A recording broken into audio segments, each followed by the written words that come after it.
Power house चौरंगी पर दोस्तों के हमरा चपली कबाब खाने गया, लेकिन घर उसामा की मैयत आई। कराची में मोबाइल छीनते हुए कत्ल की एक और वारदात हुई। नौजवान हाफिज कुरान उसामा को मुसल्लह मुल्जिमान ने गुज़िश्ता रात जख्मी किया। आज सुबह अब्बासी शहीद अस्पताल में दम तोड़ गया। मजीद जानेंगे हवाई न्यूज़ के नुमाइंदे अफजल खान से। अफजल, बताइएगा पुलिस इस वाक़े से मुताल्लिक क्या बताती है और पै दर पे वाक़यात हो रहे हैं। इसी साल की बात करें, 2 महीने में 11 कत्ल हो चुके हैं, क्या कर रही है पुलिस? जी देखिए, इस वाक़े के हवाले से पुलिस हुकाम से हमारी बात हुई तो उनका कहना है कि फौरी तौर पर पेशरफ नहीं हो सकी है, ना ही उस मुकाम पर कोई CCTV फुटेज पुलिस हासिल कर चुकी है।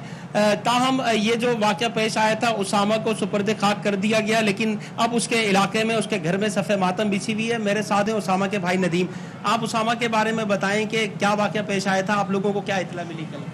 तकरीबन 10 से 10:30 बजे का टाइम था। तो ये अपने दोस्तों के साथ गया तकरीबन पावर हाउस के करीब। वहाँ पर अपने दोस्तों से मिल रहा था तो ये मोबाइल से कॉल करी है उसको बुलाने के लिए, या मोबाइल उसने बाहर निकाला। तकरीबन पीछे से 2 बंदे आए हैं, इसको मोबाइल छीना और जो उन्होंने इसको शूट करा। मौके पर ही उन्होंने शूट करा। वहाँ पर इतने लोग थे देखने वाले, कोई जो उन्होंने मदद के लिए नहीं आया किसी किस्म की। तो उनको कितनी गोलियाँ लगी थी और क्या इनका मोबाइल भी ले गए? जी, मोबाइल भी लगे। गोली तो एक ही लगी, लेकिन वो गोली सर पे लगी थी। वो 3 उंगलियां तकरीबन उनकी डैमेज हुई थी, वो अपने आप को बचाने के लिए। उसामा क्या करते थे, उनकी शख्सियत के बारे में बताएं, कैसा लड़का था? शख्सियत तो माशाल्लाह बहुत अच्छी थी उनकी। तकरीबन सबका ख्याल रखता था। कॉल सेंटर में वो काम करता था। तकरीबन वालिद साहब मेरे पैरालाइज हैं, दिन में उनकी खिदमत करता था। हम लोग काम पर होते थे तो वो रात में जॉब करता था अपनी। कल संडे था तो वो कल उनका ऑफ था तो अपने दोस्तों के साथ गया था मिलने के लिए। घर में सबसे छोटा था और जॉब भी करता था। वालिद पैरालाइज हैं, लेकिन वो उनकी खिदमत करते थे। गुज़िश्ता रोज़ इस अफसोसनाक वाक़े के अंदर जमा साल उसामा जो है वो हमेशा के लिए उसको मौत की नींद सुला दिया गया। सिर्फ एक 10-20 हज़ार रुपए का मोबाइल छीनते हुए, एक मोबाइल की खातिर एक कीमती जान ले ली गई। अफजल, ये बताइएगा जब हॉस्पिटल लेके गए तो कितनी देर जिंदगी और मौत की कशमकश में रहा उसामा?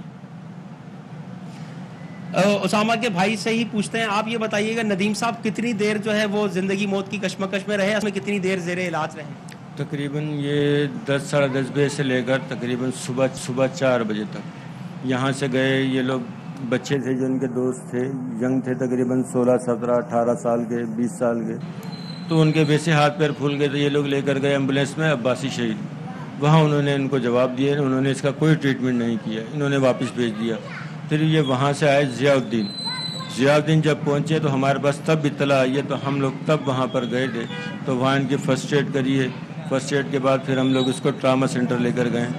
वहाँ पर उन्होंने ये सिविल वहाँ लेकर गए, वहाँ इनकी ट्रीटमेंट चली है, लेकिन वो नहीं बर्दाश्त कर सके।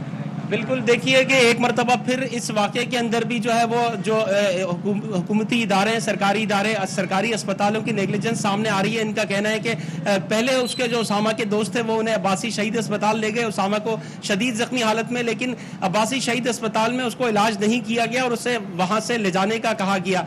फिर उसामा को प्राइवेट अस्पताल ले जाया गया। वो उसको वहाँ पर इब्तिदाई तिब्बी इमदाद देने के बाद सिविल अस्पताल मुंतकिल किया गया, लेकिन इस यानी कि अवाम की जिंदगी महफूज नहीं है। गली कोनों पर, नुक्कड़ पर हमें ये डाकू नजर आते हैं जो लोगों से मोबाइल फोन के बदले उनकी जिंदगी छीन लेते हैं। और अगर उस जख्मी को हॉस्पिटल लेके जाया जाए, जिस जहाँ पर बात हो रही है अब्बासी शहीद अस्पताल की, जहाँ पर उसामा को लेके गया, लेकिन अब्बासी शहीद अस्पताल ने ट्रीटमेंट से इनकार कर दिया। तीसरा बड़ा अस्पताल है शहर का, और उसके बाद प्राइवेट अस्पताल ले जाया गया जहां पर उसको ट्रीटमेंट दी गई, लेकिन वो ज़ाहिर है अपनी ज़िंदगी की बाजी वहां पर हार गया। और अमल, हमें याद है अमल बच्ची जिसका केस बिल भी पास हुआ था और मेक श्योर किया गया था कि ज़ख्मियों को फौरी तौर पर ट्रीटमेंट दी जाएगी, ख़ास तौर पर सरकारी अस्पतालों में, लेकिन उस पर अमल दरामद होता नजर नहीं आ रहा। ना ही पुलिस और इंतज़ामिया डाकुओं को पकड़ रही है। बहुत शुक्रिया अफजल।